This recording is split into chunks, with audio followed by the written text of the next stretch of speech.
Olá, boa noite, sejam todos muito bem-vindos. Estamos recebendo hoje, com muita honra e alegria, o professor doutor Leonardo Oliveira, que é graduado e mestre em Engenharia Química pela Universidade Federal de Alagoas, é especialista em Engenharia de Petróleo pelo Programa de Recursos Humanos da ANP, é doutor em Ciência com ênfase em Materiais pela Universidade também Federal de Alagoas. E nessa universidade ele é professor adjunto do Centro de Tecnologia e tem produção aí focada em engenharia de petróleo, atuando na pós-graduação de engenharia química, o PPGEC, o GEQ, e no programa de pós-graduação em materiais, PPG Materiais. Tem experiência na área de processos e engenharia de petróleo, atuando principalmente nas temáticas numéricas de fluidodinâmica computacional e fluxo de fluidos em meios porosos. Atua também na área de recuperação de reservas petrolíferas, tanto com simulação quanto com o desenvolvimento de materiais para a sustentabilidade desse setor. Leonardo, muito obrigado por ter acatado o nosso convite, de estar aqui conosco, dividindo um pouco do seu conhecimento. Tenha certeza que muito nos honra. Leonardo, o palco digital, meu amigo, é todo seu. Muito obrigado, professor André. Grato também pela apresentação. Na verdade, eu acho que isso é mais uma oportunidade de a gente estar dando uma contribuição aí para outros grupos, para outros programas de pós-graduação, levando um pouquinho do que a gente faz aqui na Universidade Federal de Alagoas e enfatizando também algumas demandas emergentes que a gente tem hoje em termos de remediação ambiental, que muitas vezes elas são meio negligenciadas. Então, a ideia aqui, nessa palestra que a gente acordou, foi trazer um horizonte de aplicação de materiais naturais, enfatizando muito materiais naturais para a remediação de derramamentos de óleo. Então, dentro dessa apresentação que o professor André fez de mim, eu não considero a apresentação do professor Leonardo uma apresentação interessante, tá? Eu gosto muito de apresentar especificamente o meu grupo, o grupo que eu acabei fundando há quase 3 anos agora, que no fim das contas é o Laboratório de Materiais para Remediação Ambiental. A gente, quando desenvolveu esse grupo, a ideia foi que a gente passasse a observar o meio ambiente dentro da grande temática de engenharia de petróleo, engenharia química, que eu venho atuando, e tentasse dar sustentabilidade para os processos que a gente tem, tanto da parte de geração de energia, transformação de matérias-primas, tentando trazer um pouquinho a parte da preocupação ambiental. Tá? Então, a gente tem bastante projeto nessa linha, a gente tem atuado em diversas áreas voltadas, seja para a remediação de processos de vazamento de óleo, simulação de processos de vazamento de óleo, desenvolvimento de compostos e materiais baseados em materiais naturais para remediação ambiental, processamento de fluxo em meio poroso com materiais naturais, também para poder tentar sustentabilizar a indústria petrolífera. Então, a preocupação não é necessariamente somente em remediar um ambiente degradado, é tentar pegar os processos que existem hoje e passar a tratá-lo de uma maneira diferente, substituindo alguns materiais sintéticos, substituindo alguns procedimentos que seriam mais enfaticamente poluidores por outros. Então, essa é a nossa pegada, mais ou menos. Tá?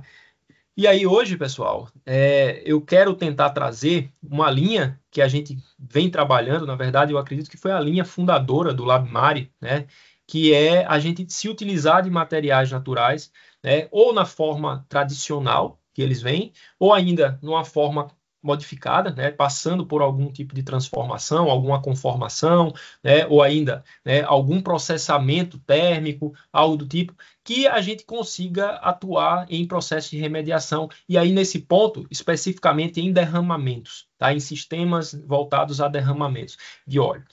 E aí eu queria apresentar para vocês também o mindset que a gente usa para poder gerir esses materiais, como é que a gente leva a motivação disso para o grupo, tá? Como a gente cativa as pessoas, fazer com que as pessoas entendam a problemática, às vezes é muito mais importante do que necessariamente a gente chegar e dizer, olha, pegar os alunos de graduação, de mestrado, doutorado, colocá-los lá numa bancada ou na frente de um computador e dizer, desenvolve aí, o projeto é esse e tal. Então, eu acho que, acima de tudo, o alunado ele precisa ficar cativado pela motivação. Isso precisa atingir ele de alguma forma, tá? E aí, né, além da motivação, eu gostaria de explicar para vocês como é que a gente se utiliza, né, das fontes naturais da gente, como é que a gente observa, como identificamos essas fontes e os processos de execução, algumas metodologias que a gente vem padronizando, não somente a partir de nós mesmos, né, mas da literatura também, e como a gente tem feito, né, a dinâmica de gerenciamento desses produtos que a gente tem criado, tá? Bom, antes de mais nada, vamos falar um pouquinho sobre o mindset que a gente vem utilizando, tá? Então, hoje, dentre inúmeras formas de a gente poder trabalhar um projeto, tá? A gente tem três grandes possibilidades que, principalmente daqui na Universidade Federal de Alagoas, os grupos de pesquisa acabam se utilizando, tá? Uma das possibilidades, e voltando-se especificamente a materiais naturais, tá? A gente acabar identificando um material, a gente caracterizar esse material, a gente acabar vendo possibilidades de aplicação dele, mas sem necessariamente saber onde aplicar de forma imediata. Então, essa primeira etapa, né, essa primeira forma de mindset, que eu diria que é uma forma bastante original, né? Muitos grupos acabam se utilizando dela, né? É sair da fonte, sair do material e depois encontrar uma aplicação para ele, né? Ou ainda apenas sugerir uma aplicação para ele. Ó, o material pode ser usado para fazer tal coisa, né? É uma sugestão, mas não necessariamente você conseguiu aplicá-lo de formas diversas para poder assertivamente garantir que ele funciona para aqueles casos, tá? Então, essa é uma abordagem.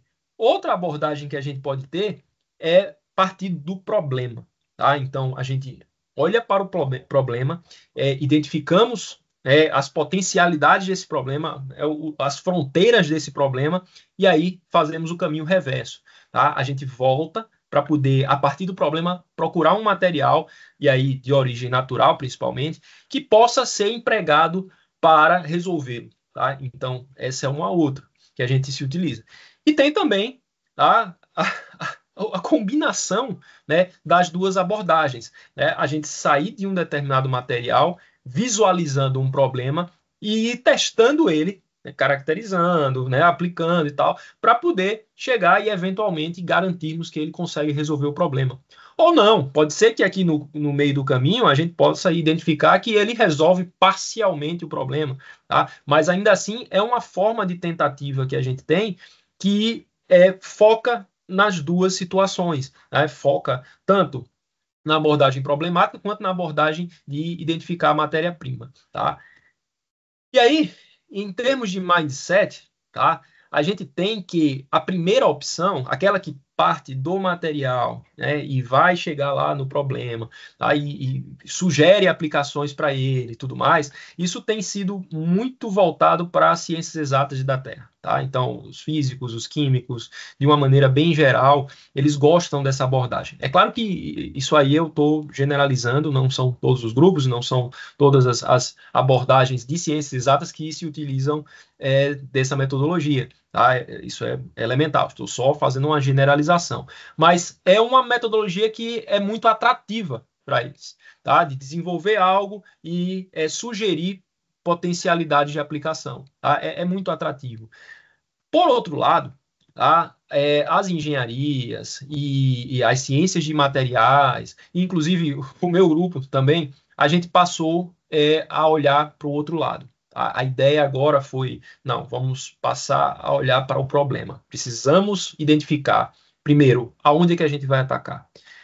Qual é o problema emergente que a gente tem? Porque, laboratório de materiais para remediação ambiental. Preciso prover remediação, preciso prover tecnologia, informação, de alguma maneira, remediação. Então, é preciso que eu saiba o que eu estou fazendo. É preciso que eu saiba o público-alvo, né, o meu objetivo final. Então, partimos para olhar sempre o problema. Então, buscamos problemas, principalmente aqui dentro do estado de Alagoas, né, situações potenciais que podem acontecer e atingir a região, e a partir disso buscamos biomassas ou ainda tentamos testar biomassas para conformando-as ou ainda testando-as de modo natural para que a gente consiga prover as remediações, tá? Provar que eles são passíveis de remediação. Isso, pessoal, a gente selecionou, tá, essa abordagem porque muitas das soluções acadêmicas que temos hoje, elas servem essencialmente para poder engordar currículo. Tá? Falando muito francamente, eu terminei meu doutorado em 2020 e dali em diante até então eu era bem idealista e acreditava que o meio acadêmico ainda tinha condições de resolver problemas reais da sociedade e tudo mais. Só que quando eu passei a observar o panorama da minha própria universidade, tá? E não é falando mal da minha universidade nem nada, de maneira nenhuma, é apenas observando como que o comportamento acadêmico tem sido, principalmente na minha universidade, porque é onde eu tenho contato diário, né? Então, eu venho observando que o pessoal lá está muito preocupado em engordar currículo. Eu faço um projeto, o projeto é interessante e tal, né? Propõe uma solução aqui e tal, e aí isso aí é engavetado. Isso aí é engavetado e nem sempre a gente consegue ver a preocupação dos acadêmicos em linkar essas tecnologias, linkar esses materiais, seja com o meio social, seja com o meio industrial. A gente não vê muito isso. Tá? Então, isso foi uma preocupação desde a época em que eu fui fundar o grupo. Eu cheguei assim, não, o grupo agora vai precisar ser diferente. E é por isso que o olhar para a problemática meio que força a gente a querer resolver algo que existe já de forma imediata. Já tá aqui o problema, tá na minha cara. Então, bicho, vamos resolver ele aqui, tá? E eu não vou aqui, obviamente, né, travar uma batalha, travar uma guerra entre o que é ciência básica e o que é ciência aplicada. Não é o objetivo disso, tá? Não quero fazer isso. Obviamente, ciência básica ela tem muita influência na própria ciência aplicada. Tem todo o alicerce para a ciência aplicada. Tá? Mas não é essa guerra que eu tenho travado, né, com as soluções acadêmicas que têm aparecido hoje em dia. É apenas a falta de preocupação com os problemas mais imediatos que a gente tem. Certo? Então, nessa condição, né, nessa observação que a gente vem fazendo, tá, selecionamos como meio de tentativa de solucionar problemas a metodologia em que linkamos a problemática junto com a identificação de um material na tentativa de fazer com que os dois convirjam em algum ponto, tá? Na tentativa de fazer com que esse material tente solucionar esse problema. Só que para isso é preciso que a gente primeiro levante a problemática, tá? Então, dentro do estado de Alagoas, principalmente, né, o meu estado aqui, a gente levanta tudo o que é problema, seja problema de cunho ambiental direto, seja que é problema industrial, das indústrias que a gente tem aqui, seja indústrias sucroenergéticas, sejam indústrias petroquímicas, petrolíferas, né? Temos uma gama dessas indústrias por aqui. Então, levantamos todas as potencialidades de problema da região, né? Também observamos também como que a gente pode utilizar a biomassa, os materiais naturais que a gente tem em grande disponibilidade aqui da região também, e fazemos os nossos ensaios, os nossos estudos, para tentar prover algum tipo de viabilidade de uso. Então, usamos de forma, né, bem estabelecida esse fluxograma aqui para poder tentar resolver os problemas emergentes aqui da região. Tá? Então, problemática, né? Mapear potencialidade. Quando eu falo mapear potencialidade, é literalmente mapear, é fazer levantamento de quantitativo de biomassa, é fazer levantamento, né, de potencialidades de acidentes em determinadas indústrias. Tá? Então, é dentro dessa dinâmica que a gente vem trabalhando. Tá? E aí, com isso, né, depois de a gente fazer esse levantamento, depois de a gente tentar identificar o que poderia ser algo potencial para que pudéssemos resolver, né, a gente necessitou selecionar algumas linhas, algumas indústrias para poder atacar. Tá? E aqui a gente selecionou de prontidão, uma vez que eu já tinha um certo know-how na linha, eu já tinha alguma experiência com isso, foi a própria indústria petrolífera, tá? E também não foi à toa, não é necessariamente só pela experiência acumulada, né, ou algum conhecimento prévio acumulado que eu tinha, não era por isso, né, mas principalmente porque se a gente observar em termos de geração e consumo de energia no mundo, o petróleo, né, e os hidrocarbonetos, eles ainda apresentam, né, mais de 50% da nossa matriz energética. E a gente fala isso a nível mundial, é claro. Tá? Então, é muito relevante ainda. É óbvio que vão chegar pessoas que vão dizer, professor, mas isso daí é algo que vai ficar para trás, e estão chegando as fontes renováveis e tudo mais. E ótimo que cheguem as fontes renováveis, que venham e, se for o caso, substituam em 100% as fontes não renováveis. Mas isso vai demorar. Tá? Isso não é da noite para o dia. Né? A gente pode estar vendo carro elétrico aí, a gente pode estar vendo muita coisa mudando, tá? Mas essa mudança, para que atinja nível de matriz energética mundial e substitua 50% da matriz, aproximadamente, de fontes como o petróleo aqui, a gente pode ver, né?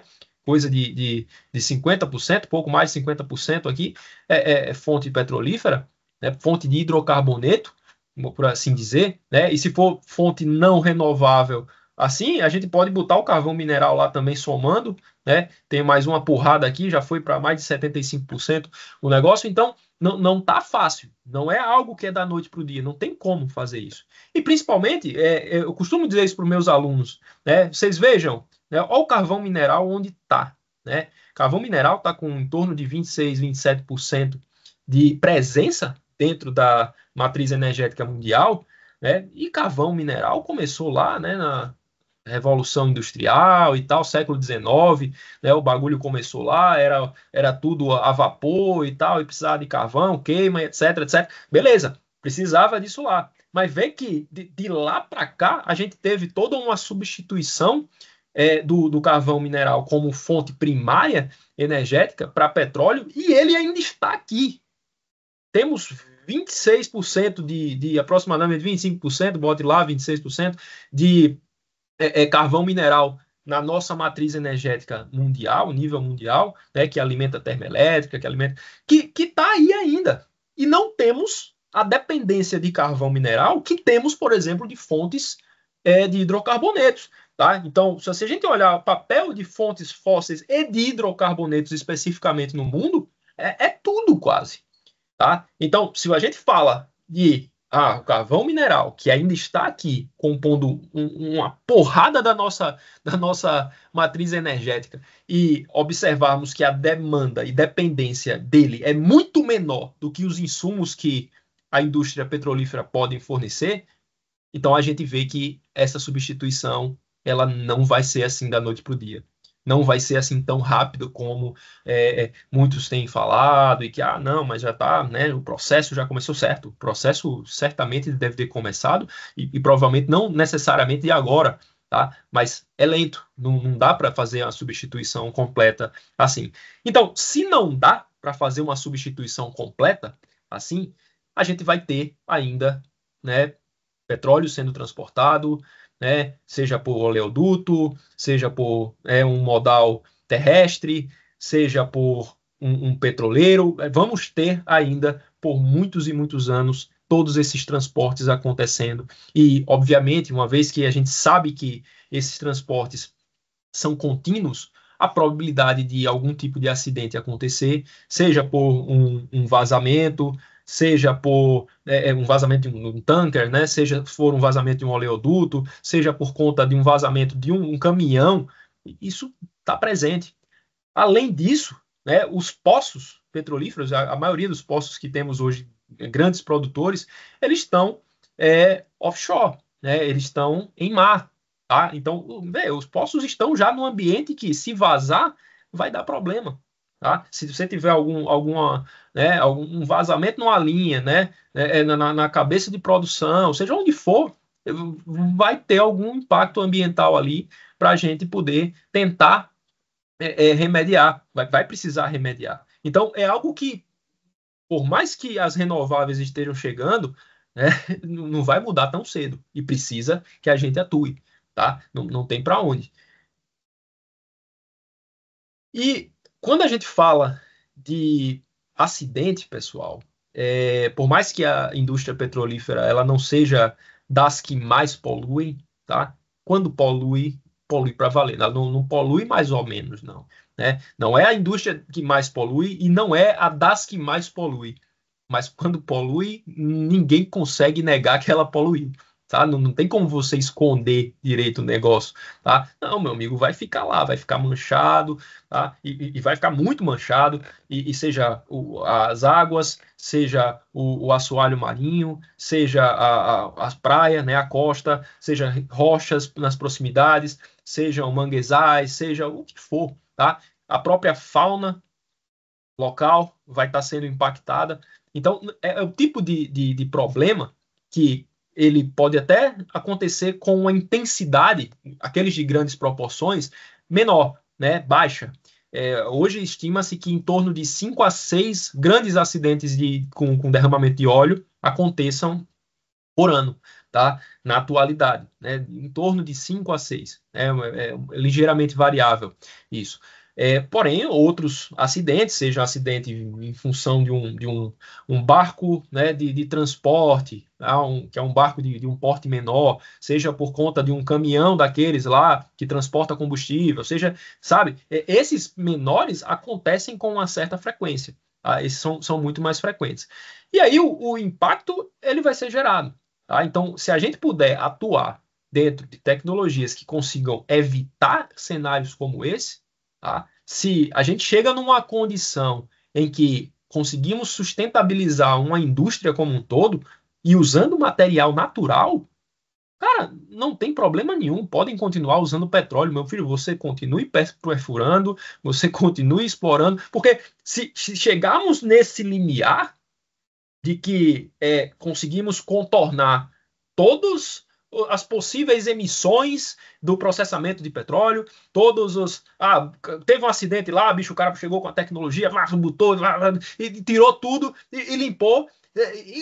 Por que vai acabar com o petróleo? Não tem muito sentido. Tá? Se a gente consegue garantir que uma fonte de energia ela se tornou limpa completamente, então, mais energia para a humanidade, é mais uma fonte útil de energia para a humanidade. Então, essa é a forma como a gente vê a motivação. Tá? Essa é a forma como a gente chega para nossos alunos para explicar a problemática da coisa. Então, precisa isso ficar muito claro. E os pesquisadores de hoje precisam se voltar com esse pensamento também. Né?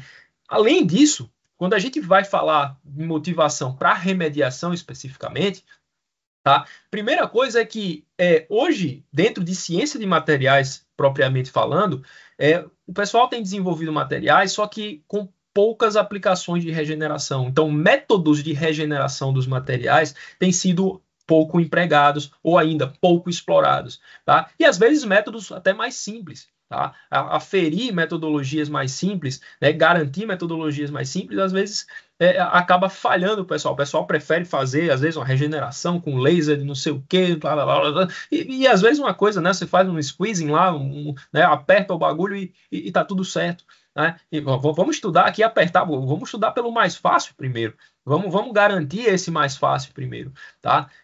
Então, falta ainda aplicações de regeneração, às vezes que sejam factíveis, que sejam acessíveis também. Isso é uma coisa muito importante. Outra coisa que a gente observa, né, tem observado nessas linhas, é que faltam iniciativas para limpeza de fauna. Então, se vocês buscarem na literatura, vocês vão ver que o que mais tem desenvolvimento de produtos de limpeza em termos de surfactante, por exemplo. Então, o camarada substitui um sabão lá que é usado para limpar o casco da tartaruga. Né? Não, vai botar um sabãozinho específico aqui, um removedor específico para poder botar lá na pena do passarinho que foi atingido. Porra, não. Então, vê, é muito voltado para isso. Tá? Existe uma preocupação e eu acho válido. Eu não acho que seja ruim, tá? Mas falta ainda haver uma preocupação maior com o tipo de material que a gente utiliza para isso. Tá? Será que simplesmente um algodão que a gente use, né, um agaze, eu consultei um órgão ambiental especificamente aqui em Alagoas, para saber qual material que eles usavam em um acidente de derramamento. E eles disseram, não, a gente usa algodão ou gaze, né? Usa gaze, normal, né? Pega a gaze lá. Pô, mas será que a gaze ela não afeta a pena, por exemplo, de uma ave, né? A ponto de, em função do cisalhamento que você aplica no animal, né? Você não gerar até um dano depois mais severo, né? A posteriori, não, você tirou o óleo ali naquela hora, mas o camarada nem voa depois, né? De tanto solavanco que levou no processo de limpeza. Então, é algo que é preciso a gente pensar, sabe? E mais ainda é a ausência de propagação de informações. Eu acho que, embora haja uma certa responsabilização e responsabilidade de órgãos ambientais e governamentais gerirem sistemas e cenários de derramamento, tá? A própria população também precisa, porque muitos da população acaba se tornando voluntário dentro dos processos e dos sistemas de remediação, né, que ocorrem em loco, né, quando a gente fala numa costa, né, quando a gente fala numa praia. Tá? Então, isso precisa acontecer. Tá? É aquela história, não dá para a gente simplesmente publicar o paper, né, e engavetar o bagulho e esperar que alguma empresa ou algum órgão um dia vai chegar lá, procurar e vá aplicar de forma direta. Não, tem que ter, né, uma força motriz vinda do próprio pesquisador para poder chegar e alfinetar esses caras para que eles consigam propagar melhor as informações, que faça com que o público-alvo, né, que é nível população geral mesmo, né, seja atingido. Tá? Falta um pouquinho isso daí, né? Bom, e aí, quando eu falo, né, em popularização, e quando eu comentei também a respeito de a gente fazer um levantamento de potencialidades na região, tá? Em termos de materiais naturais, em termos de popularizar as técnicas que a gente desenvolve, é para as pessoas locais mesmo. Então, se eu pegar, por exemplo, o nível Alagoas, aqui, a gente tem pessoas ribeirinhas, pessoas que moram em regiões costeiras, temos sertanejos ali que podem ter problemas também, ou com um oleoduto, ou com algum poço petrolífero, ou ainda com um caminhão daqueles que, pô, tem vazamento. Tem um monte de coisa que pode acontecer, tá? Então, temos que pensar nessas pessoas. Tá? Porque essas pessoas, muitas vezes, vão ser a linha de frente, a primeira opção, né? O primeiro pelotão que vai atuar no problema. Até porque se o problema chegar na porta da casa de um camarada desse, de uma pessoa como essas, ele não vai ficar olhando lá, esperando que, né, o governo chegue, né, órgão ambiental chegue. Não, ele vai tentar fazer alguma coisa. Ele vai tentar chegar e dizer, não, peraí, eu vou tirar aqui o que foi, eu vou tentar remediar isso da melhor forma possível para não atingir minha casa, o meu barco, né, o meu pangaré ali, né, o pé de pano. Tem que fazer alguma coisa do tipo, tá? Tem que fazer alguma coisa. Então, e ver como a coisa é. Então, precisamos, nesse mapeamento, né, não dá para eu chegar e dizer assim, então vamos desenvolver aqui um hidrogel, né, o hidrogel poroso assim e tal, não sei o que, vamos liofilizar o bagulho e fazer. E eu chegar e dizer assim, eu quero popularizar isso para o tio lá do sertão, que o camarada só tem cacto, velho, para poder atuar, né? O camarada só tem aquilo. Então não dá para a gente poder fazer essa pegada, né? Levar isso lá pro cara um aerogel, sabe? Não dá, não dá para fazer isso, tá? Então, dentro dessa dinâmica em que mapeamos, opa, o camarada tá no sertão, o que é que ele tem lá? Ele só tem esses cactos? Bicho, vamos testar esse cacto de um lado, do outro, pelo avesso, o que for para tornar esse cacto como uma arma, uma ferramenta, uma medida de ação imediata, se esse camarada tiver óleo chegando na porta da casa dele, de alguma maneira, tá? Então, precisa ser isso. Então, eu não vou propor o camarada usar um aerogel, né? Não vou fazer isso. Né? Não tem condições, né? Um compósito de poliuretano, cara, eu não vou fazer isso. Né? Então, precisamos chegar e dizer, o cara mora na região costeira, né? Sei lá, nas imediações de Maceió, ou nas imediações. Vamos lá, o que mais tem ali? É coqueiro, meu amigo. Tem coqueiro para dar enrodo lá, tem coqueiro saindo pelo ladrão. Então, o que a gente vai fazer? Vamos tentar ver o que é que o coqueiro pode estar fornecendo para a gente. É a casca do tronco? É a palha? O próprio a casca do próprio coco, o que é que pode estar atuando, né, seja de uma forma diretamente natural ou não, para poder a gente atuar nos problemas desses caras, tá? Então, vê como muda quando a gente chega e tira a linguagem de uma condição 100% técnica, onde a nossa preocupação é fazer um foguete da NASA e levar, né, o homem para Marte, e a gente chega e diz assim, ó, vamos olhar aqui o problema que a gente tem em loco. Às vezes é uma coisa que o meio acadêmico, eu diria o meio acadêmico extremamente preparado, que temos aqui no Brasil, temos um meio acadêmico extremamente preparado, tá? Voltar essas pessoas para atuar nesses problemas, tá? Então, eu acho que tem algo aí, né?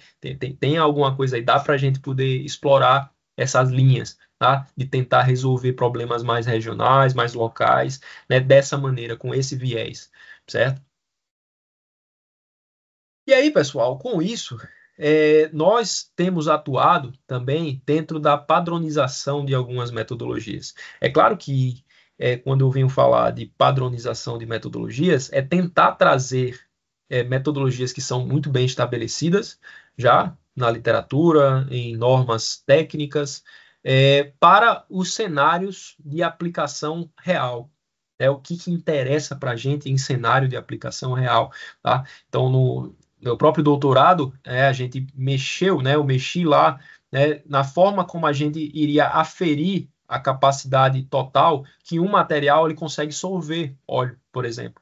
Tá? Então, naquele ponto, eu tive que definir uma metodologia que permitisse que minimizássemos erros que muitas vezes as normas e outras que apareciam na literatura nos traziam. Tá? Então, foi um dos desafios.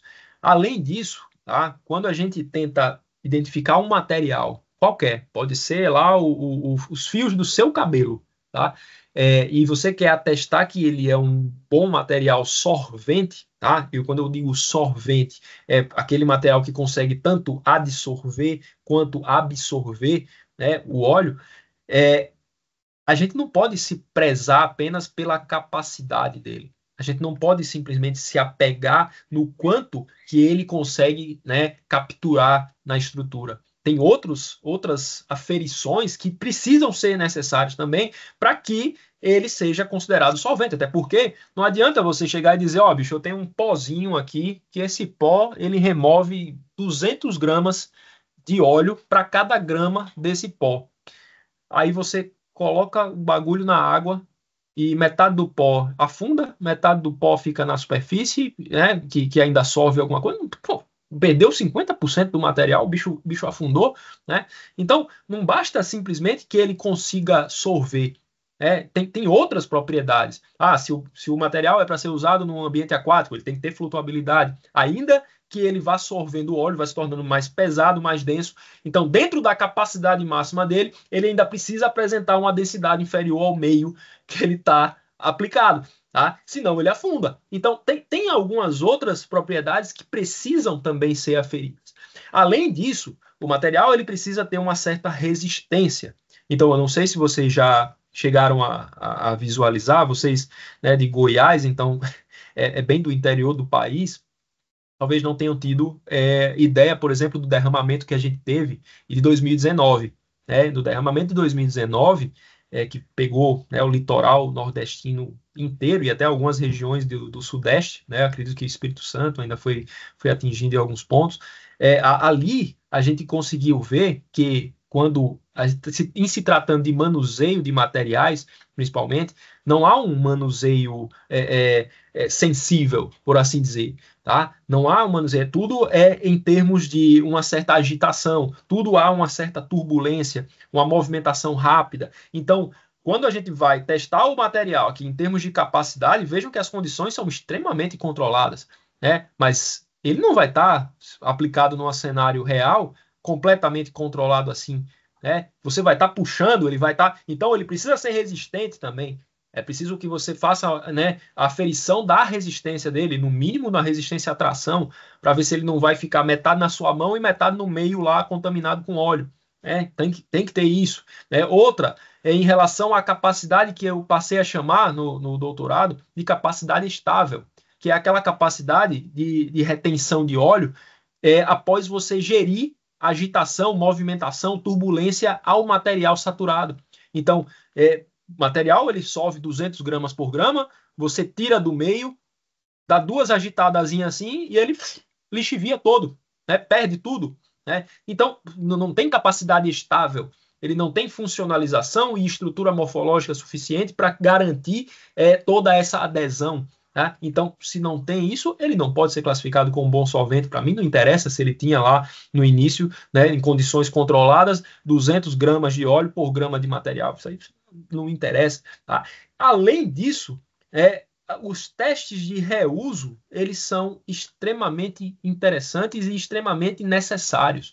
Porque, como eu falei, não dá para a gente simplesmente aplicar, dizer que o material ele pode ser regenerado e ele volta para a condição inicial, para um novo uso, se você tem que utilizar, né, uma prensa e tal, e a prensa custa... Cara, se é nosso objetivo, o objetivo do nosso grupo é tratar esses materiais, principalmente materiais naturais ou compósitos naturais, né, de fácil obtenção, para pessoas locais também, para órgãos ambientais e tudo mais, e até em substituição de outros materiais que já estão bem estabelecidos aí em uso, a gente não tem como chegar e estar propondo coisas mirabolantes de alto custo, né, ou que saiam aí da dinâmica de logística dos que já são aplicados. Tá? Então, o reuso ele precisa ser muito bem pensado e dentro de condições simples. Dentro de condições simples. Então, as prensagens, né, os processos de compressão de uma maneira geral, inclusive a compressão manual, são um dos mais importantes. Tá? São um dos mais importantes, principalmente se for um material, por exemplo, que seja voltado para você fazer, por exemplo, a limpeza da fauna. Né? Você está lá limpando a tartaruga, você não vai parar depois para pegar. Meu amigo, a tartaruga está com 4 litros de óleo dentro da boca lá, você não vai estar parando para botar numa prensazinha e tal, não vai. Você vai dar 4 apertadas aqui e você vai voltar lá a limpar o bicho. E tem que ser desse jeito. Tá? Tem que ser desse jeito, né? A demanda exige isso. Tá? Então, é preciso que técnicas mais simples de regeneração e reuso, né, e aferição de reuso do material, elas sejam também bem empregadas. Tá? Então, eu acho que isso tem sido uma contribuição do grupo, eu acho que isso, inclusive, tem que ser até melhorado para outros grupos, né? Não ficar só nisso. Né? Eu acredito que vocês, inclusive como cientistas, precisam trazer à tona novas metodologias. Não, ainda precisa melhorar tal coisa. Tá? Então, eu acho que precisa ser por aí, certo? Bom, então eu vou apresentar para vocês, tentar fazer de forma breve, algumas coisas que a gente vem fazendo, alguns projetos que a gente vem desenvolvendo aqui em Alagoas. Tá? Então, um deles, que eu acho que foi o carro-chefe da gente, tá? Em termos de relevância, foi fazermos o mapeamento de potenciais solventes oriundos de resíduos da agroindústria. Tá? Então, levantamos ao todo 11 materiais. Tá? Perdoem, agora eu certamente não vou lembrar dos 11 de cabeça, mas foram cascas de mandioca, cascas e fibras de coco, bagaço de cana-de-açúcar, palha de cana-de-açúcar, palha de milho, sabugo de milho, enfim, né, ao todo levantamos 11 materiais, tá? Testamos esses materiais em suas capacidades de sorção, avaliamos a velocidade, né, a cinética de sorção, isso é muito importante também. Né, não adianta, o exemplo lá que eu dei, né, o material solve 200 gramas por grama de óleo, só que demora 3 dias para ele solver isso. Não adiantou nada. Né? Não adiantou nada. Por 3 dias não rola.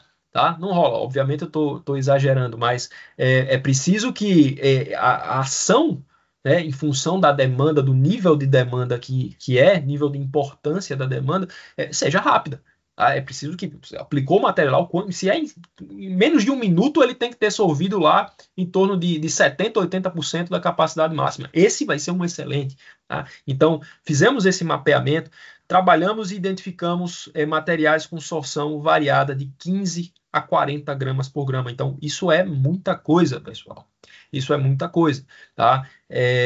Imagina que para cada grama de biomassa que você usa, você consegue solver até 40, a depender do material. Então, testamos isso para um óleo leve, que seria um óleo diesel, até pensando em aplicações, por exemplo, de um caminhão de transporte de combustível que tenha virado, ou coisa do tipo. Óleo de motor, testamos também, um óleo uma viscosidade um pouco mais intermediária, e testamos petróleo cru também aqui. Fizemos testes também monofásicos, bifásicos, para tentar identificar a influência da água no processo, com e sem agitação. Então, temos isso muito bem mapeado. Fizemos esse mapeamento, inclusive, consideramos que esse projeto é a base de desenvolvimento de outros. Tá? Esse projeto começou em 2022, tá? Ele está nesse formato findando agora esse ano, né? Só que aí, a partir daí, a gente já vai tratar de melhorar, selecionar materiais, os melhores, e começar a desenvolver alguns compósitos desses. E outra aplicação que a gente vem dando a esses materiais também, a diversos desses materiais, foi para remoção de óleo de penas de animais. Então, obviamente, a gente não utilizou animais vivos, como temos aqui na imagem da lateral, certo?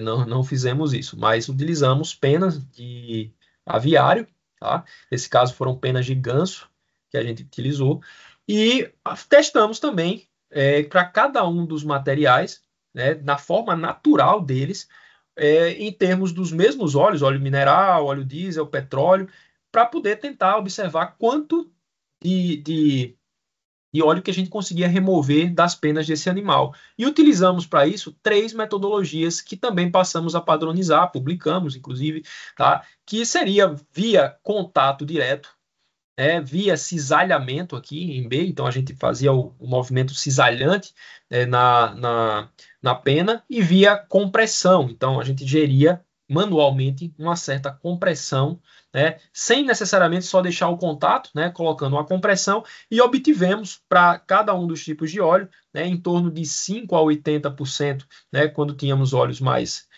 leves e óleos um pouco mais viscosos, que ele tenderia a demorar mais a penetrar na estrutura do material, eles ficaram um pouco menos aqui, ficou na faixa de até 60%.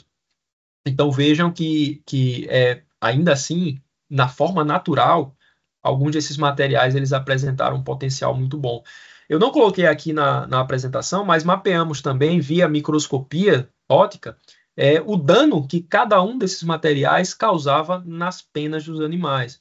Tá? Então, fizemos um comparativo, inclusive, com a gaze e o algodão, para poder aferir quais deles seriam os mais relevantes. Tá? Curiosamente, muito curiosamente, o algodão, embora ele remova muito óleo, tá? O algodão remove pra caramba óleo, por mais que ele tenha um caráter também hidrofílico, ele consegue remover uma quantidade em torno de 80% de óleo, um pouco acima. Só que o algodão, ele muitas vezes deixa resíduo na pena do animal. Então, até isso acaba sendo o diferencial para alguns dos materiais, principalmente os materiais que têm o caráter menos fibroso, que deixa menos fibra lá dispersa, desgarrada nos sistemas.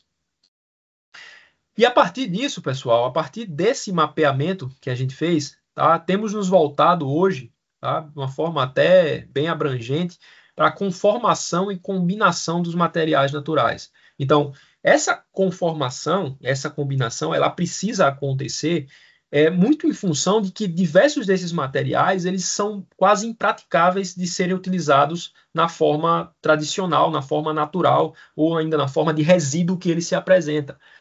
Às vezes não dá para você usar. Ou o material vai se esfarelar, ou vai entrar naquela condição que parte dele acaba se dispersando e você perde. Então, precisamos muitas vezes gerir uma conformação para que tentemos deixá-lo um pouco mais coeso, Tá? Essa coesão ela vem muitas vezes também com um aumento de resistência mecânica. Além disso, a gente acaba gerando até uma maior compacidade para o material, de forma que, se a gente pensar, por exemplo, em um potencial comercialização de materiais desse no futuro ou coisa do tipo, eles sejam passíveis de a gente conseguir guardar eles em qualquer lugar. Né? Você não tem um material lá que é extremamente leve, a densidade bem baixinha. Né? Então, se você tiver que guardar 1 quilo daquele material, ele vai ocupar meia sala, né? Vai ocupar então não tem muito sentido, né? Você guardar certos materiais, você armazenar certos materiais dentro de uma condição natural. Ele vai ocupar muito volume. Então, a conformação, e muitas vezes a combinação desses materiais torna eles mais comerciáveis, torna eles em um aspecto, inclusive até um aspecto visual, mais atrativo do que a forma tradicional deles, né? A forma natural. Então, se voltar a essa conformação, eu acho que hoje deveria ser uma preocupação extremamente emergente aqui da academia, né? Porque é uma forma de a gente fazer algo que fazemos nos materiais sintéticos, tá? Só que às vezes a gente esquece que tem, né, uma gigantesca quantidade de biomassa que seria passível de mesmas conformações.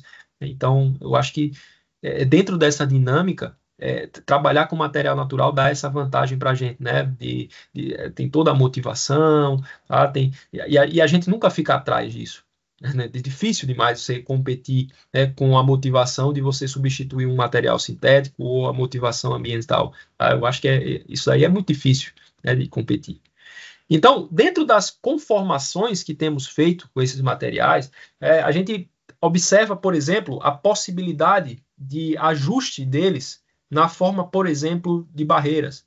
Tá? Então, barreiras de contenção, tanto para garantir a completa contenção de sistemas oleosos, inclusive com algum grau de agitação, algum grau de turbulência na água, né? Então, geramos aqui algumas ondas, quanto de sorção também. Então, a gente avalia com isso, né, em termos até do grau de turbulência, as condições de lixiviação do sistema. Quando é que ele vai começar a lixiviar para essas condições, para essa escala, tá? Então, isso é algo que a gente tá no nosso interesse, temos feito, essas imagens inclusive são do nosso grupo, tá? Temos feito esses ensaios e inclusive tentando garantir que essas barreiras elas não sejam apenas de contenção, mas barreiras solventes também, em que à medida em que passamos a movimentá-la ao longo da estrutura da água, por exemplo, né, da superfície da água, o óleo comece a penetrar na estrutura porosa, na estrutura fibrosa do seu material que está fazendo a contenção. Com isso, a gente consegue aferir sob determinadas condições de fluxo, quanto de óleo que o material está conseguindo, até quanto que ele consegue manter ali sem que ele consiga lixiviar, né? E também a capacidade atingida de sorção do sistema, né? Considerando ele uma barreira solvente também, né?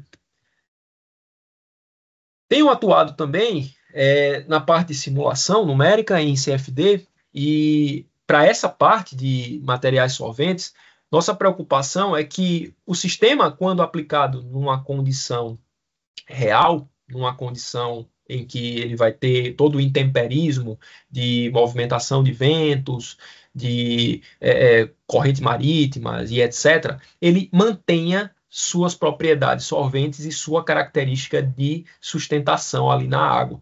Então, ele precisa manter toda a hidrodinâmica, toda a flutuabilidade. Então, temos feito também estudos, e eu acho que isso é muito relevante até para o pessoal que queira trabalhar com isso ou trabalhe com isso, tá? Fazer essa aferição. Não basta que o solvente, como eu disse, seja útil em termos de capacidade. Ele precisa, na aplicação, ele ser relevante também, tá? E aí a gente vem fazendo isso aí e comparando também com os sintéticos, tá? Não adianta a gente fazer a avaliação meramente para o natural. A gente precisa gerar competição. Nesse caso, né, embora eu não acho que gerar atrito, gerar competição seja a saída para tudo, mas nesse caso eu acredito que ele acaba sendo muito relevante, tá? Principalmente se conseguirmos provar e substituir alguns desses materiais. Outros aqui que desenvolvemos, né, um exemplo clássico de que a gente consegue fazer alguns compósitos, né, reduzindo aí a sua capacidade em termos de volume, ocupação de volume, né, ocupação de espaço, e torná-lo, né, mais compacto, né, e nessa compacidade fazê-lo se tornar aplicável. Tá? Esse aqui é um exemplo clássico que eu digo, porque temos aqui, por exemplo, a fibra de capoque, né, fibra de paina, também conhecida, tem aqui acho que quase no Brasil todo, a gente tem a paina, tá? E ela é um excelente solvente natural, tá? Excelente, tá? E tem capacidade de solventes que podem chegar aí a quase 60, dependendo do óleo, obviamente, né, pode chegar a 60 gramas por grama. Então, isso é muita coisa. Só que para você aplicar um material como esse, que é muito leve, que ocupa muito espaço na prática e que se desgarra muito fácil, é difícil, tá? Você aplicar isso na prática. É muito difícil. Então, fizemos aí compostos, né, combinando isso daí com quitosana, né, gerando um sistema, né, tanto prensado, sistemas que não foram prensados, conseguimos chegar em condições até de flexibilidade aumentada, resistência aumentada dos materiais, e dentro dessa dinâmica reduzimos aí, né, uma espessura quase 90%. Tá? E aí, com isso, a capacidade dele se manteve, obviamente, reduziu um pouco, tá? Em termos gerais, para esse tipo de óleo que a gente utilizava, a capacidade de sorção dela ficava em torno de 25 gramas por grama. A gente acabou reduzindo ligeiramente aqui, né, para 13 gramas por grama, porém o material ficou aplicável. Então entra naquela condição de novo que eu disse, não adianta ter 200 gramas por grama e não ser aplicável, tá? Conseguimos reduzir o volume ocupado, né, e o material se mostrou aplicável do mesmo jeito. Ótimo. Então, eu acho que foi vencido aí um problema, tá? Que era o problema de aplicação.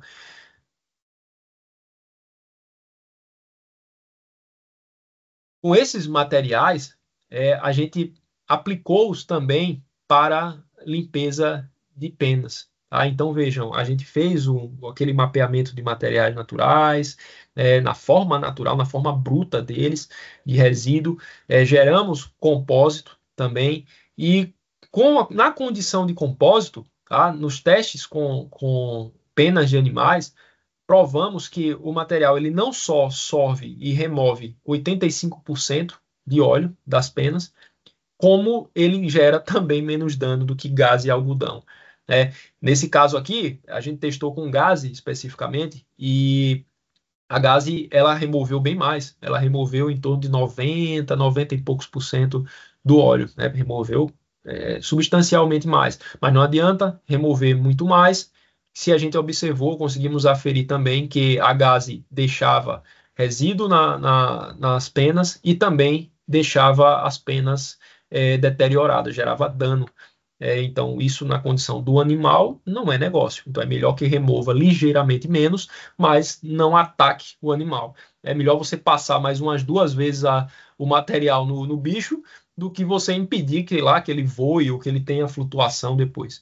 Tá? Então, é só uma questão de a gente pesar aqui a engenharia da coisa. Tá? Dentro desses sistemas, de remediação, temos uma linha também muito interessante, que é se voltando, e quando a gente vai falar em remediação ambiental direta para derramamento de óleo, a gente pensar que muito do óleo que é recuperado também, ele vem com água, principalmente quando é aquele óleo que você remove diretamente dos ambientes marinhos, ou ainda dos ambientes ribeirinhos, lacustres, enfim, tá? Vem com uma certa quantidade de água absorvida também no sistema. Tá? E aí, quando você aplica isso, né, esse óleo recuperado em um tanque, ou seja lá o recipiente de armazenamento que for, você vai observar que existe ali um volume de água contaminada gigantesco.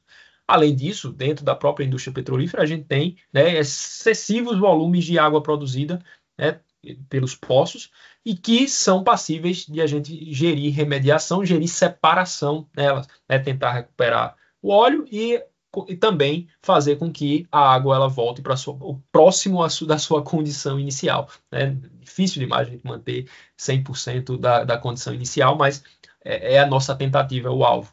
Tá? Então, com isso, a gente tem feito caracterização dos efluentes, tá? Fizemos em termos de turbidimetria, fazemos em termos de microscopia e utilizamos os processos de coalescência aqui para poder gerir a separação, considerando como meios coalescentes também materiais naturais. Tá? Então, testamos desde sementes de frutas e testamos cascas, testamos fibras, enfim, tá? Como material natural e temos obtido excelentes percentuais de separação, eficiência de separação em torno de 90%, e inclusive com uma certa quantidade de óleo recuperado. Né? Então, uma coisa é o óleo que a gente consegue efetivamente separar, tá? E outra é aquele que a gente consegue recuperar, né? Até porque fica uma região meio emulsionada, né? naquele que foi separado. Né? Então, óleo recuperado, conseguimos recuperar ainda mais do que 50% daquilo que separamos. Então, isso acaba sendo muito relevante. Né? E, por fim, pessoal, outra preocupação que a gente tem é de disposição final. Tá? Então, mais uma vez, não adianta a gente pensar simplesmente que vamos gerir, administrar, vamos dizer assim, uma biomassa, um resíduo da agroindústria, usar isso para um fim ambiental correto, né, extremamente útil, e depois, e agora? O que é que a gente faz? Tá? É claro que se conseguimos evitar diretamente já um processo de degradação ambiental com ação imediata usando esses materiais naturais, ótimo.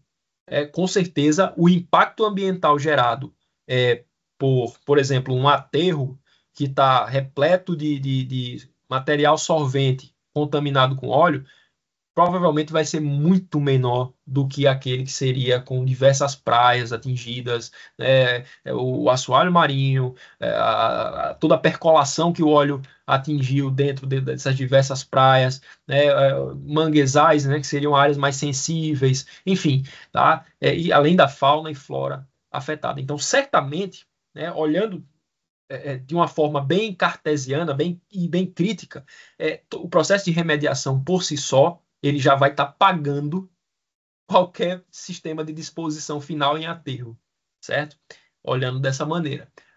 Porém, a gente também tem essa preocupação de chegar e dizer, tá, mas vamos tentar reduzir essa disposição via aterro, tá? Então, a ideia de disposição que a gente tem é tentar aplicar, na verdade, esses materiais em solo após tratamentos térmicos. Tá? Então, a gente lança mão de processos pirolíticos, não fazemos pirólise no material, geramos, por exemplo, carvão desse material, e com esse carvão a gente aplica percentuais pequenos, tá? Em torno aí de 2,5% até 5% desses carvões em solo.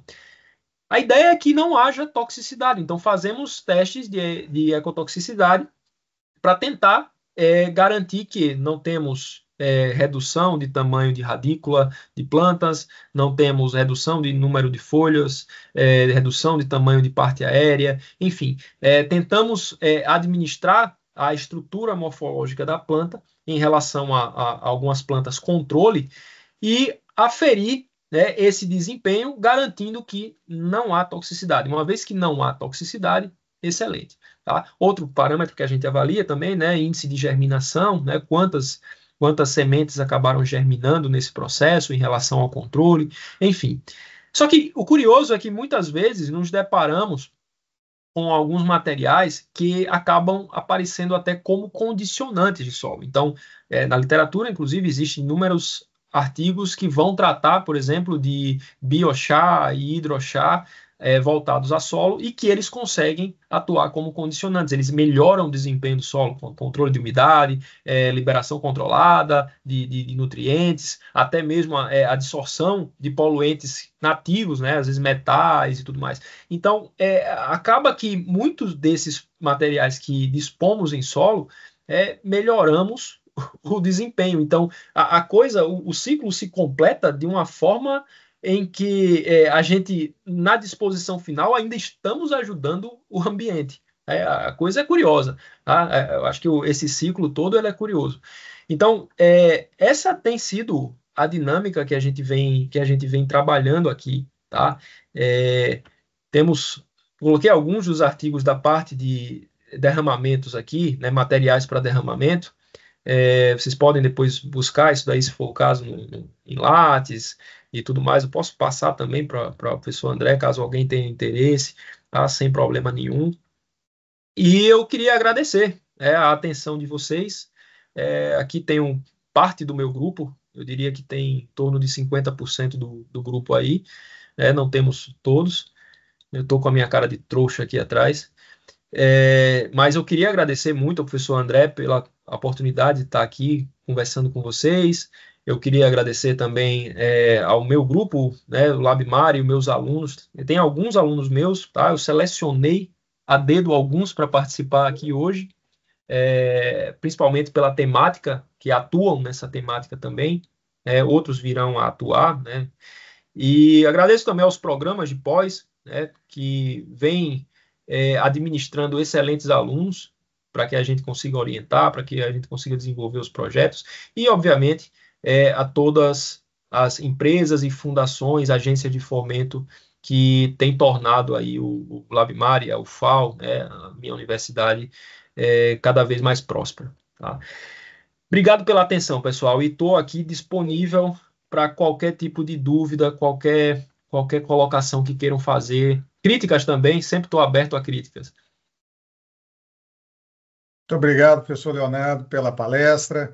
Acho que está todo mundo curioso aqui para saber mais dos seus materiais. Parabéns pelos trabalhos que você e seu grupo têm desenvolvido. Realmente são questões muito importantes, né? Não podemos nunca esquecer das questões ambientais e nos cegar para as mesmas, né? Então, novamente, parabéns a você e ao seu grupo.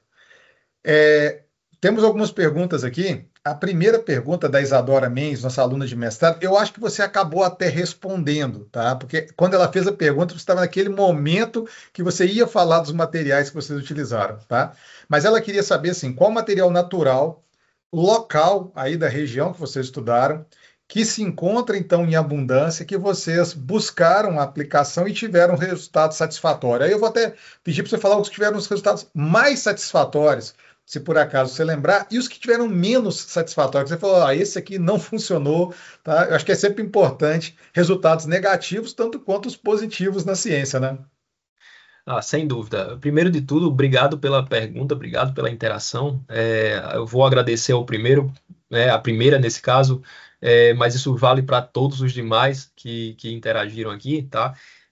Bom, respondendo objetivamente, todos os materiais eles tiveram algum tipo de interação, né? Na verdade, quando a gente considera um sistema oleoso, um sistema orgânico, a maior parte dos grupos funcionais afins que a gente encontra em materiais naturais, eles se encontram em óleo também. E em função dessa afinidade, a gente acaba tendo interação, acaba tendo algum grau de adesão. Outra coisa é a própria natureza da morfologia de materiais naturais. Morfologias mais aleatórias tornam a estrutura deles propícia para adesão também, porque acaba formando algum tipo de poro, acaba formando algum tipo de reentrância que faz com que o óleo consiga aderir. Então, todos eles tiveram algum tipo de interação. Os menores ficaram ali na faixa de em torno de 1,8 gramas por grama. Então, se a gente for pensar os menores, os mais frágeis, aqueles que têm uma tendência a apresentarem maior continuidade, como algumas cascas, como por exemplo palha de milho, né, que é muito mais contínuo, ele não apresenta tanta reentrância e tudo mais. Ainda assim, 1,8 gramas de óleo por grama de biomassa, que é um resíduo que você está aplicando, é muita coisa, né? É um bocado, tá? Outros materiais, como a própria o bagaço de cana, as fibras de coco, eles passaram a apresentar, né, ali em torno de 6 a 8 gramas por grama. Então, também já é algo razoável, tá? Tivemos ainda outros que passaram a ficar em torno de 15 gramas por grama, a depender do óleo, como a fibra de capote, que é muito, muito abundante também por aqui, e chegava a depender do óleo, quando o óleo vai ficando um pouco mais leve, ele vai chegando lá para 30, 40, 50 gramas por grama, dependendo do tempo de contato que a gente deixa. Tá? Então, eu não consigo classificar um material natural oriundo de resíduo de agroindústria como sendo negativo. Nesse caso, eu não consigo fazer essa classificação. Mas certamente, alguns acabavam tendo um caráter melhor. Principalmente aqueles que são mais fibrosos. Tá? Os mais fibrosos, eles tendem a apresentar uma morfologia mais favorável para adesão. Então, esses acabam tendo uma vantagem. Perfeito, professor. Muito obrigado. O nosso aluno Nixon, agora aluno de doutorado, ele fez uma pergunta, mas assim, ela está bem complexa e completa. Então, eu vou colocar os pedacinhos para você. À medida que você for respondendo, eu vou encaminhando os próximos, tá? Ele pede assim, ó, da vasta disponibilidade e a natureza biodegradável de resíduos vegetais, quais seriam, então, os principais desafios técnicos, talvez até tecnológicos, e também econômicos na produção em larga escala de compósitos, adsorventes para derramamento de óleo desses materiais, né? Na verdade, a disponibilidade é uma coisa. A outra, eu acho que o maior limitante que a gente tem é a popularização deles, sabe? O maior limitante é a popularização. Então, o que eu quero dizer com isso? Vou dar um exemplo. Aqui, especificamente na cidade de Maceió, em Alagoas, a gente tinha um resíduo que era bem abundante, diga-se de passagem, que era o resíduo de conchas de sururu. O sururu é um molusco, tá? É um mexilhão, vamos dizer assim, que a gente encontra aqui nas lagoas. E o pessoal que morava que mora, inclusive, na região lagunar, se utilizava, né, da pesca desse mexilhão, desse molusco, e as cascas eram jogadas na rua, né, literalmente na rua. Então foi preciso aparecer alguns projetos, algumas pesquisas voltadas à popularização de uso desse material, especificamente, por exemplo, para a construção civil, ou fazendo todo um reprocessamento dessas conchas, né? Outros materiais acabaram surgindo também para os setores de tratamento de efluentes. Então, foi preciso acontecer isso para que outras indústrias, fossem chamadas a atenção para poder chegar e dizer, olha, tem alguma coisa aí.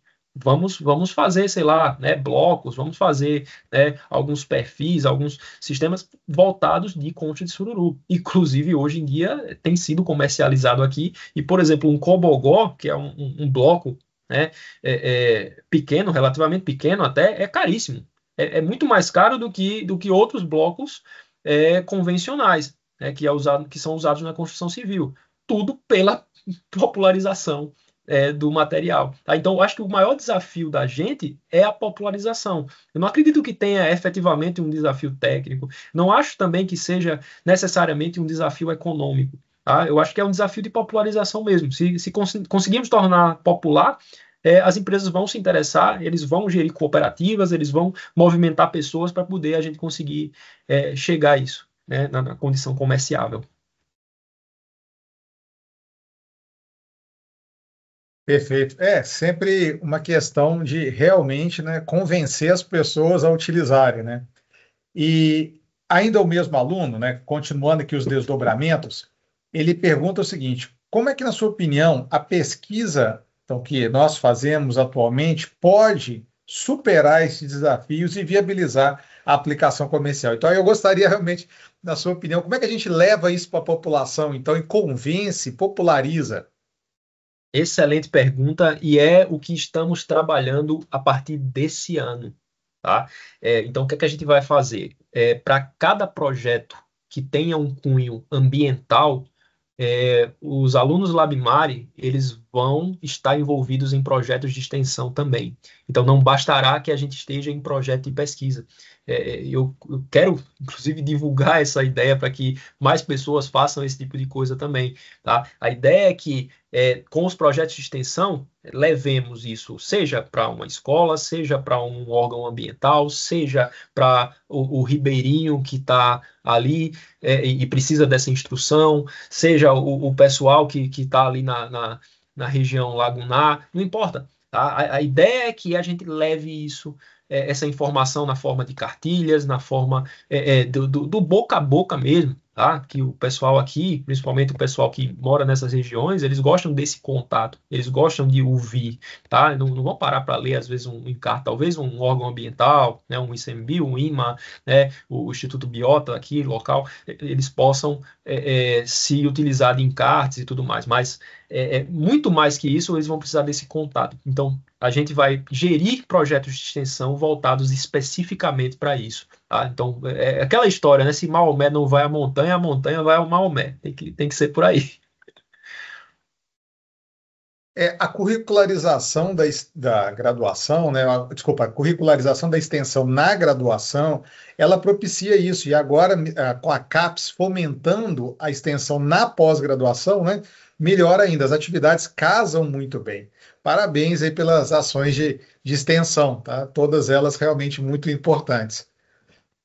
Leonardo, o nosso aluno de doutorado, o Odilson, ele lhe deseja boa noite, ele parabeniza pela palestra e pelas pesquisas, e ele fala a seguinte coisa, que o cenário atual favorece uma pressão política e também da indústria para o início da exploração de petróleo na bacia da Foz do Amazonas.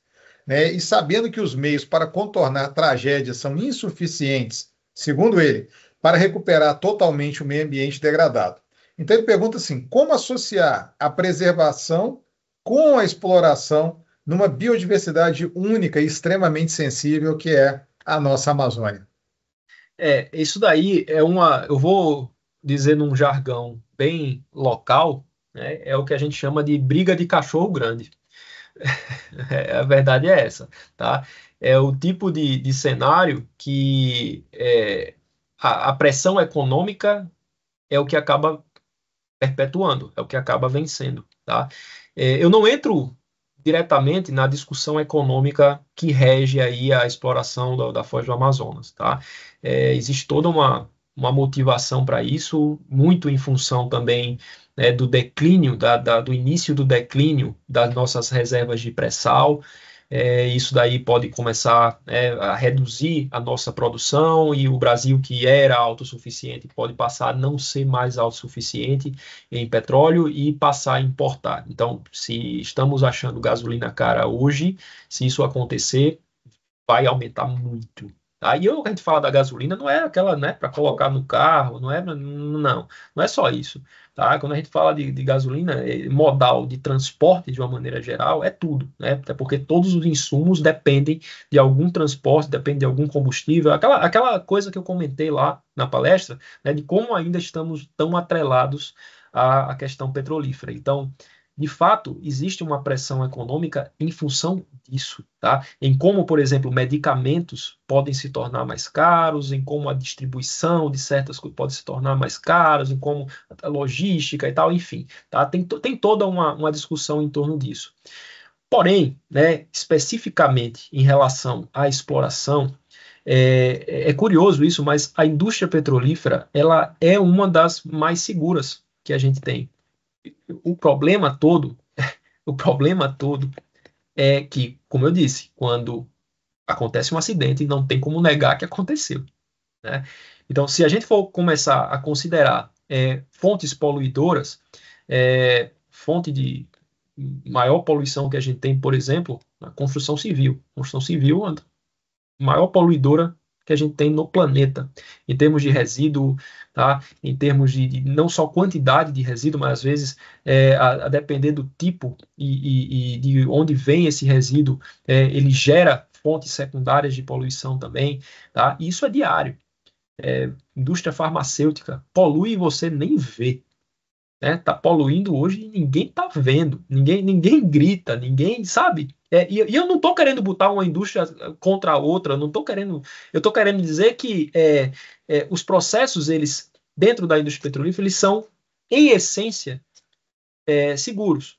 Tá? Acontece que é muito variável, depende muito da empresa que está explorando, do nível tecnológico, de maturidade tecnológica da empresa que está explorando, do nível de recursos que a empresa que está explorando possui, porque técnicas de remediação existem, né? Existem.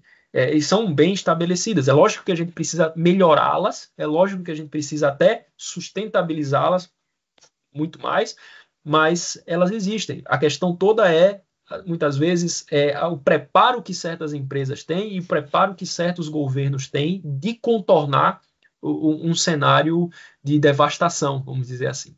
Tá? Então, como eu disse, eu não vou gerir essencialmente uma opinião disso, de dizer que, não, é certo sim explorar na Amazônia, ou não, é errado explorar. Não vou gerir uma opinião dessa, até porque, particularmente, eu não tenho uma opinião formada, mas eu estou querendo trazer para você a problematização, Odilson, porque não é algo simples. Precisa pesar a questão econômica, precisa pesar as empresas que exploram, né, questão relativa a recurso que elas têm, né, capacidade de resposta imediata que elas têm, tá? Porque, como eu disse, existe tecnologia, tá? A questão é que são caras. Tá? Se a gente for falar de técnicas que existem hoje, são muito caras. Tá?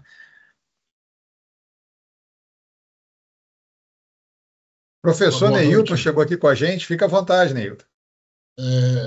Estava assistindo a sua apresentação, Leonardo, achei bastante interessante. Eu vi que, lógico, o foco ele foi centrado aí um pouco na questão do derramamento de óleo, mas eu queria explorar um pouquinho da sua experiência no seguinte: você fez algum trabalho pegando esses materiais naturais com outros tipos de efluentes, por exemplo, corantes que acabam caindo em água ou outros produtos químicos?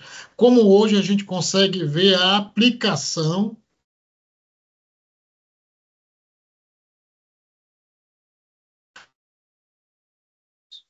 Não sei se travou aqui para mim. O Neilton separou em aplicação.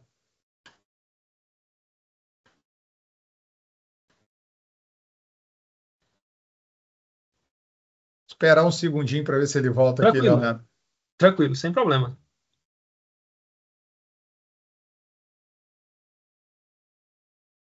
Leonardo, enquanto o Neilton está enfrentando problemas técnicos, tá? Eu queria lhe perguntar sobre algas. Você já fez algum trabalho com esse tipo de vegetal? Não. Não trabalho com a parte microbiológica. Essa parte eu, inclusive, evito. Eu entendi, porque eu vi uns trabalhos feitos com algas, né, resíduos de algas, né, já não mais vivas, né, as algas mortas, e realmente me pareceu um material bem interessante como um adsorção, né, e, e o que estava sendo apresentado valia até para metais pesados, eu achei bem interessante. Mas seguindo também a linha, né, de outros materiais e materiais minerais, porque eu me lembro que quando eu era aluno de graduação, um professor nosso, Jader Martins, tá, ele apresentou para a gente a vermiculita expandida como sendo um adsorvente, né, um adsorbante para petróleo. E parece que ele até saiu no Jornal Nacional na época. Isso aí acho que era anos 99 para 2000, algo do tipo. E seria assim uma revolução, né, que a vermiculita expandida ela absorveria ali o óleo cru, depois bastaria queimar essa vermiculita expandida para reativá-la e utilizá-la novamente. Lógico que tinha uma degradação térmica, a vermiculita pulverizava termicamente, né? Mas eu queria saber se você já testou alguma coisa também do reino mineral. Não. De fato, o vermiculita ela já é comercial hoje. Você já encontra comercial para esse fim. Mas não, a gente tenta focar, como eu estava comentando, a ideia da gente é identificar as potencialidades locais, né, de forma mais imediata.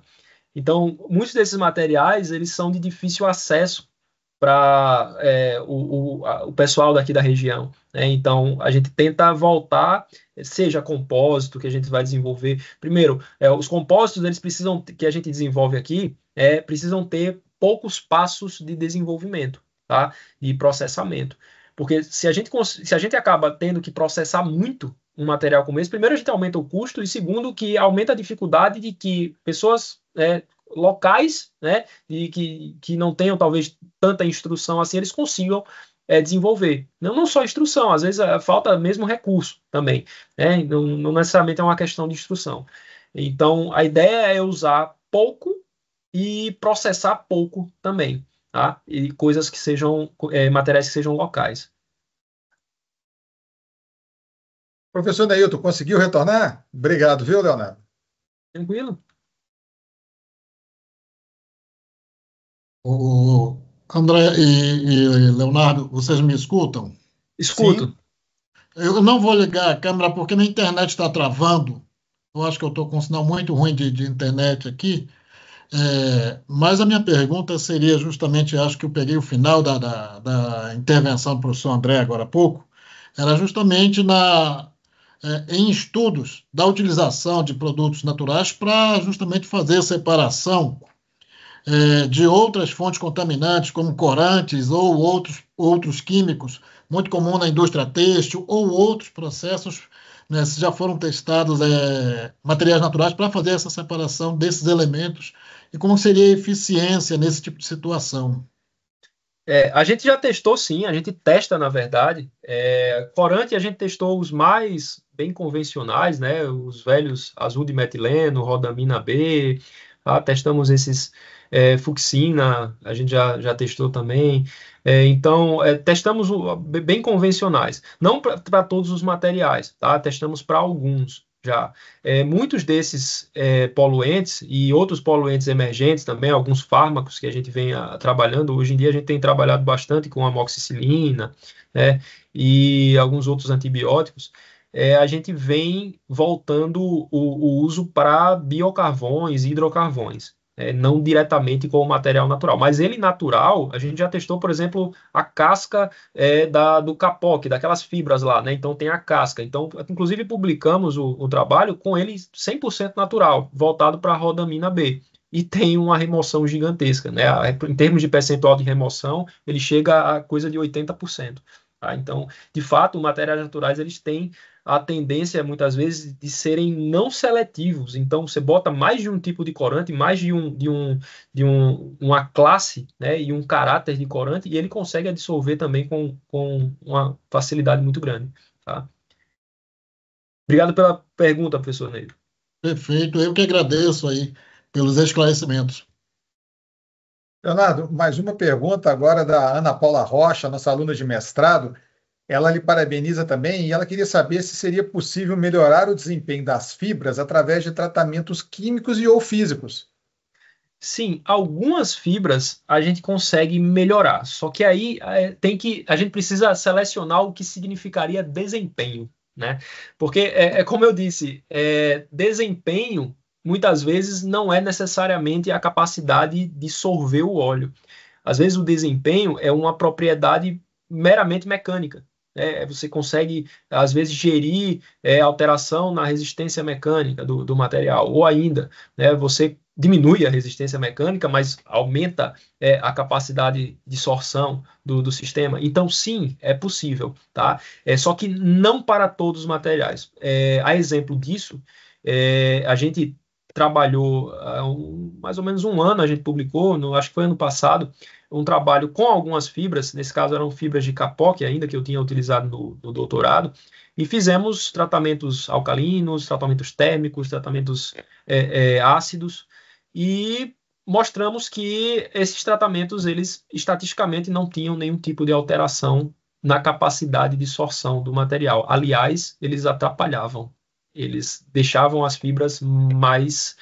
aumentavam a rugosidade do sistema, então a literatura prevê que quando a gente aumenta a rugosidade, a tendência é que a gente consiga aumentar a tensão de adesão desses óleos, né, em função da gravidade e tudo mais, no material. Só que o dano que era gerado à fibra, de deixá-la mais quebradiça, romper a estrutura de lumen, né, que é a estrutura, por exemplo, do capó, que é como se fosse um cilindro vazio, oco. Tá? Então, ele rompia isso e o material não conseguia preencher mais esses capilares. Enfim, então, é preciso gerir bem esses materiais. Tá? O material e a concentração de tratamento, ou então a intensidade térmica que você aplica. Então, para, por exemplo, capoc, calor baixo, né, temperatura de 60, 70, 80 graus, não fazia diferença. Continuava a mesma coisa. Aumentou na faixa de 90, 100, 120 graus, que a gente testou, piorava. Tá? Então tem que pesar o material. Se o tratamento ele não vai estar retirando funcionalizações superficiais, se o tratamento não vai estar gerindo fratura no material. Tá? Por outro lado, outros materiais, como por exemplo, fibra de coco, você faz um tratamento alcalino nele, por exemplo, tá? Você tem uma tendência a deixar a fibra mais rígida. Tá? Então, você deixando a fibra mais rígida, isso pode ser uma forma de você conformar o material e deixar ele um pouco mais resistente, tá? na sua aplicação. Então, tudo pesar o que seria desempenho. Tá? É possível, sim, melhorar algumas propriedades, tá? Assim como a gente pode afetar outras. Vou dar mais um exemplo, tá? Em relação a como você pode afetar esse desempenho. Algumas dessas fibras, elas possuem essas funcionalidades que eu estava comentando. Então, se você aplicar algum tratamento, sei lá, um solvente ou algo do tipo, tá? Você pode remover essas funcionalizações. Então, essa funcionalização removida, você perde a interação muitas vezes com o óleo, torna o material mais hidrofílico, às vezes o material absorve a água em vez do óleo e aí ele afunda e perde flutuabilidade. Então, é tudo um jogo de balancear, né? E por isso que é tão importante a gente caracterizar esses materiais previamente para saber como que a gente vai direcionar, se for direcionar algum tipo de tratamento. Perfeito, professor. Temos uma última pergunta aqui, pelo menos por enquanto, tá? Eu queria saber de você se essa questão da adsorção do petróleo nas fibras, né, igual você mostrou, como é que vocês fazem após, né? Então, o petróleo foi recuperado, você já está atuando no desastre. É possível depois simplesmente separá-lo, igual você mostrou mesmo, de torcer e separar? Como é que fica essa questão de impurezas que vem junto, tá, do petróleo aí na hora que tem um acidente, um derramamento? É por isso que quando a gente vai fazer a disposição final, eu particularmente não gostaria de deixar o material na condição final dele lá com o óleo solvido naquela forma. Então, por isso que passar por um tratamento térmico pirolítico, por exemplo, transformar isso tudo em um biocarvão, né, não seria 100% biocarvão, né, a gente tem petróleo ali também, tá? Então a gente pode considerar aí um carvão híbrido, tá? Seria mais ambientalmente correto. Tá? Então, a gente conseguiria dispor ele de uma forma final, de uma forma mais correta. Em relação a regenerar e fazer um reuso dele, como eu tinha comentado, a literatura tem utilizado poucas variações de técnicas. Então, essencialmente, o que é que a gente tem para reuso da maioria dos materiais? A gente tem as compressões, seja mecânica, seja manual, tá? A gente tem processos de filtração a vácuo. Então, o material é aplicado num sistema, né, com filtro a vácuo, né? Você aplica o vácuo e o vácuo gera, na verdade, a atmosfera gera uma compressão no sistema e você consegue recuperar o óleo, né, fazer com que ele fique mais limpo, tá? E seja passível de um novo uso. Temos também uma filtração centrífuga, é passível de ser feito também, então você centrifugar o sistema sobre um porta-amostras com uma rede ou algo do tipo, você pode botar isso direto numa centrífuga mesmo, um tubo Falcon e tudo mais, você vai conseguir gerir também um processo de regeneração, reuso, tá? Deixa 5 minutinhos lá, né, 5, 10 minutos no máximo, e você vai ter aí quase 80% do óleo removido, tem como reusar. E fotodegradação. Fotodegradação o pessoal também tem utilizado como uma técnica de regeneração. O problema dessa última, da fotodegradação, é que ele é muito função do grau de saturação que você tem no seu sistema e na capacidade catalítica do material, tá? Então, a maioria dos materiais na forma natural, eles não vão ter um potencial fotocatalítico. Então, para isso, aí seria preciso você fazer um compósito com algum material que fosse, né, passível disso, né? Um dióxido de titânio, um óxido de zinco, né? Enfim, cobalto, e aí por aí vai. Seria interessante fazer um compósito para que você pudesse gerir essa regeneração. Só que ela também é limitada, além da necessidade de você ter um fotocatalisador, é o fato de ele ser passível de uso para pequenas concentrações de óleo. Então, se você está trabalhando com, sei lá, um efluente que é essencialmente aquoso, com óleo disperso em pequena quantidade, ou ainda óleo dissolvido, né, em condição ali de ppm, pode ser útil. Tá? Se não, se você está atuando dentro de um sistema de remediação, ação imediata, você vai estar gastando dinheiro e sendo pouquíssimo eficiente, vai estar degradando em torno de 1 a 2% do óleo, né? Então não é negócio. Professor, novamente, muito obrigado. Tá? E fica aqui o convite para você vir nos conhecer, vir a Catalão. Não temos aqui problemas com derramamento de petróleo diretamente, mas sempre tem problemas com derramamento de óleo, coisa do tipo. E de antemão, já lhe convido também, se tiver qualquer coisa que pudermos vir a cooperar no futuro aqui, entre instituições, entre programas, ou até mesmo entre laboratórios, nós somos da área mineral, vai ser sempre um prazer e uma honra. Novamente, em nome de todo mundo aqui presente de todo o programa, eu lhe agradeço e lhe parabenizo pela palestra. Pessoal, novamente, muito obrigado. Muito obrigado a todos. Uma boa noite. Até quarta que vem. Obrigado, Leonardo. Boa noite, pessoal. Até mais.